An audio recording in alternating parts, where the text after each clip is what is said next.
Welcome সিনইতেস আমি আপনাদের স্বাগতম। চলে আসলাম আপনাদের সামনে আরও একটি নতুন ভিডিও নিয়ে।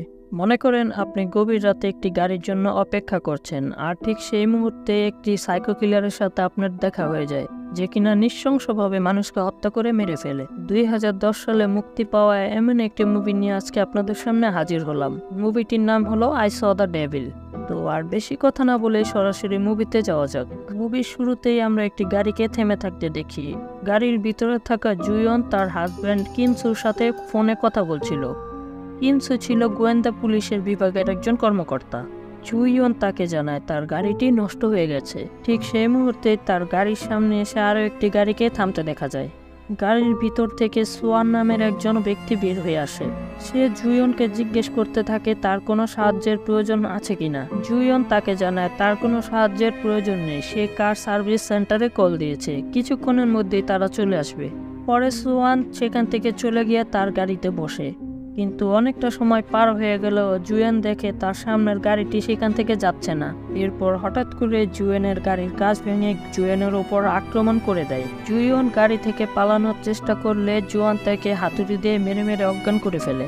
সে আহত জুয়েনকে টানতে টানতে বরফের উপর দিয়ে তার গাড়িতে নিয়ে যায়।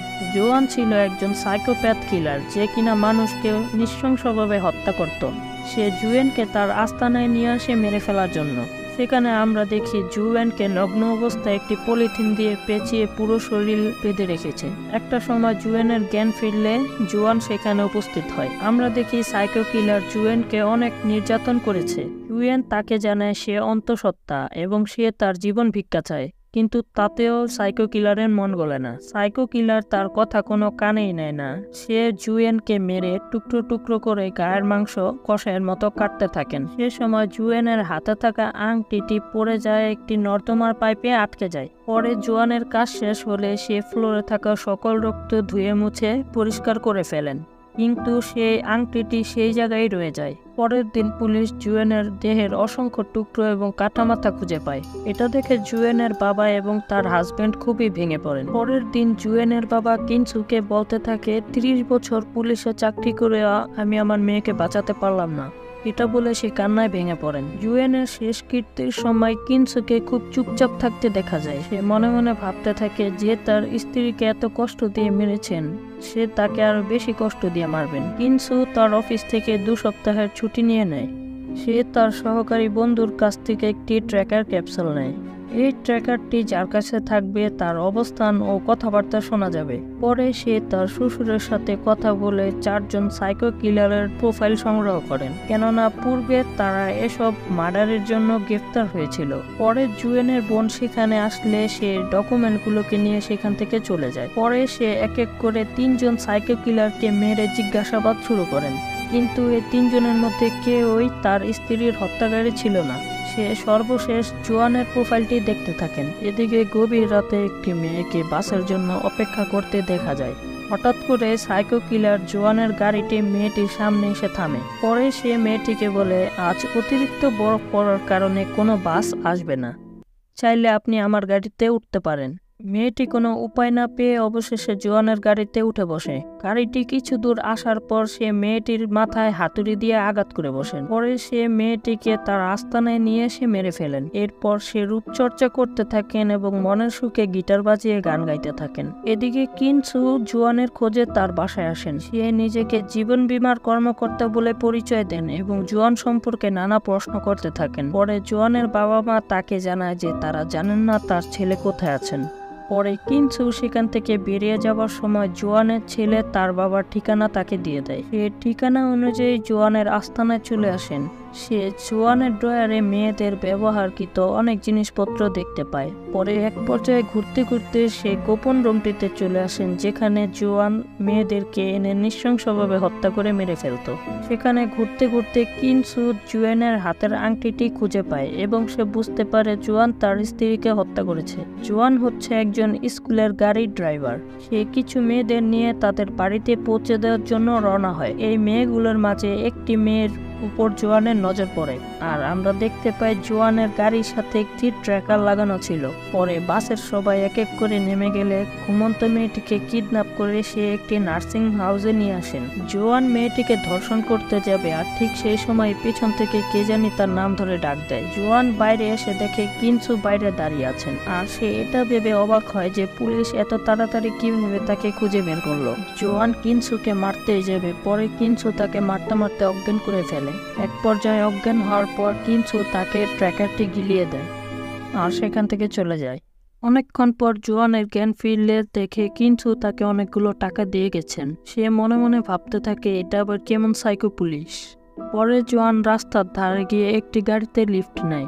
গাড়িতে ওঠার কিছুক্ষণ পরে জোয়ান বুঝতে পারে গাড়িতে থাকা আরো দুইজন লোকও তার মতো সাইকো কিলার। সে তার পায়ে লুকিয়ে থাকা চাকু দিয়ে দুইজন লোককে মেরে ফেলেন। জোয়ান গাড়ির পিছনে আরো মৃতদেহ দেখতে পায়। জোয়ান বুঝতে পারে সাইকো কিলার দুইজনে মৃতদেহটি ফেলে দিতে যাচ্ছিল। পরে জোয়ান রাস্তার পাশে 3টি মৃতদেহ ফেলে সেখান থেকে গাড়ি নিয়ে চলে যায়। এদিকে কিনসু জোয়ানের ট্র্যাকার অনুসরণ করে তার পিছে পিছে আসতে থাকে। পরে সে রাস্তার ধারে সেই 3টি মৃতদেহ দেখতে পায়। এদিকে জোয়ান চিকিৎসার জন্য একটি মেডিকেল স্টোরে আসে। মেডিকেল স্টোরে আসার পর নার্সের উপর তার নজর পড়ে যায়। জোয়ান ভিতরে স্টোর রুমে বসে থাকে। যখন এই নার্সটি স্টোর রুমে আসে, জোয়ান ভিতর থেকে দরজা আটকে দেয়। মেয়েটিকে ভয় দেখিয়ে সে তার কাপড় খুলতে বলেন। সে মেয়েটিকে ধর্ষণ করতে যাবে আর ঠিক সেই সময় কিনসু সেখানে চলে আসে এবং গ্যাস সিলিন্ডার দিয়ে জোরে তার মাথায় একটি আঘাত করে। পরে তাদের দুজনের মাঝে আবারও মারামারি শুরু হয়ে যায়। কিনসু জোয়ানকে মেরে খুব খারাপ অবস্থা করে দিয়েছিল। কিনসু তাকে বলে এটা তো কেবল শুরু, সে জোয়ানকে আরো কত কষ্ট দিয়ে মারবে সে কল্পনাও করতে পারবে না। পরে কিনসু জোয়ানকে একটি ফাঁকা জায়গায় রেখে চলে যায়। জোয়ান মনে মনে ভাবতে থাকে সে কিভাবে প্রতিবার তার অবস্থান বের করে ফেলে। জোয়ান মনে করে কিনসু তার গাড়ির মাঝে কোনো জায়গায় একটি ট্র্যাকার ডিভাইস লাগিয়ে রেখেছে। পরে জোয়ান গাড়িতে কোনো ট্র্যাকার ডিভাইস খুঁজে না পেয়ে গাড়িটি নিয়ে সেখান থেকে চলে যায়। কিনসু তাকে অনুসরণ করে তার পেছনে পেছনে যেতে থাকে। ঠিক সেই মুহূর্তে জুয়েনের বাবা তাকে কল দেয়। জুয়েনের বোন তাকে এসব বন্ধ করে আবারও বাড়িতে ফিরে আসতে বলে, কারণ এসব করে তো আর তার বোন ফিরে আসবে না। কিন্তু কিনসু কোনো কথা না বলে ফোনটি কেটে দেয় এবং জোয়ানকে অনুসরণ করতে থাকে। জোয়ান গাড়ি চালিয়ে তার আরেকটি সাইকো কিলার বন্ধুর বাড়িতে চলে আসে। তার বন্ধু খুব আরাম করে মানুষের কাঁচা মাংস খাচ্ছিল। আমরা খাবার টেবিলে জোয়ান ও তার বন্ধু আর বন্ধুর বোনকে দেখতে পাই। এদিকে কিনসু জোয়ানকে অনুসরণ করে সেই বাড়ির সামনে চলে আসে। রাতে খাবার শেষে জোয়ান শুয়ে শুয়ে চিন্তা করতে থাকে কিনসু কেন তার উপর এত আক্রমণ করছেন। এরপর তার মনে পড়ে সে কিনসুর সাথে মারামারি করার সময় তার হাতে একটি আংটি দেখেছিল আর এই আংটিটি একটি মেয়েটির হাতেও দেখেছিল যাকে সে নির্মমভাবে হত্যা করেছিল। পরে সে পুরো বিষয়টি বুঝতে পারে যে কেন কিনসু তাকে এত কষ্ট দিয়ে মারতে চাচ্ছে। এদিকে জোয়ানের সাইকো বন্ধুর ফ্রিজে আমরা অনেক মানুষের কাটা অংশ দেখতে পাই। সে ফ্রিজের কাটা অংশ না নিয়ে একটি জীবিত মেয়েকে কিচেন রুমে নিয়ে যায় কাটার জন্য। জোয়ানের বন্ধু মেয়েটিকে মেরে ফেলতে যাবে, ঠিক সেই মুহূর্তে কিনসু সেখানে চলে আসেন। কিনসু জোয়ানের বন্ধুকে মেরে ফেলতে যাবে, তখনই পিছন থেকে জোয়ান তাকে গুলি করে বসে। কিনসু দৌড়ে গিয়ে একটি বাড়ির কোনায় লুকিয়ে পড়েন। এরপর সে জোয়ানের বন্ধুর বোনকে মেরে আহত করে দেয়। জোয়ান তাকে গুলি করতে গেলে কিনসু তাকে মাটিতে ফেলে অনেকক্ষণ মারতে থাকে। সে জোয়ানকে মারতে মারতে তার খুব খারাপ অবস্থা করে দেয়। এরপর কিনসু জোয়ানকে হাসপাতালে ভর্তি করে দেয়। এরপর তার চিকিৎসা শেষে তাকে পরিত্যক্ত একটি টানেলের ভিতর রেখে আসে।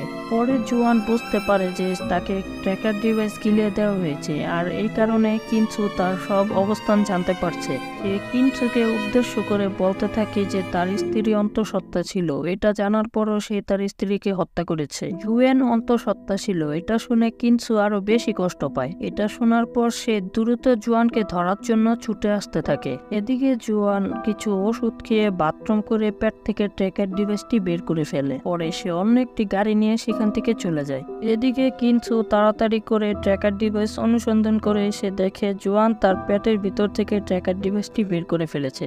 পরে কিনসু হাসপাতালে এসে তার বন্ধুর কাছে জানতে চায় যে জোয়ান কোথায়।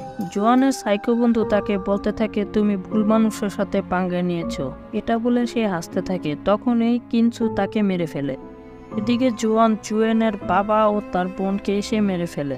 আর সে পুলিশকে ফোন করে জানিয়ে দেয় যে কিছুক্ষণের মধ্যে সে আত্মসমর্পণ করবেন। কিনসু বাড়িতে এসে দেখে তার শ্বশুরকে মেরে ফেলা হয়েছে। এদিকে পুলিশ জোয়ানের আত্মসমর্পণের জন্য রাস্তায় অপেক্ষা করতে থাকে। তখনই জোয়ান একটি গাড়ি নিয়ে রাস্তায় এসে দাঁড়িয়ে থাকে। ঠিক সেই মুহূর্তে কিনসু অন্য একটি গাড়ি দিয়ে নিয়ে জোয়ানকে সেখান থেকে তুলে নিয়ে যায়। কিনসু জোয়ানকে তার আস্তানায় নিয়ে আসে।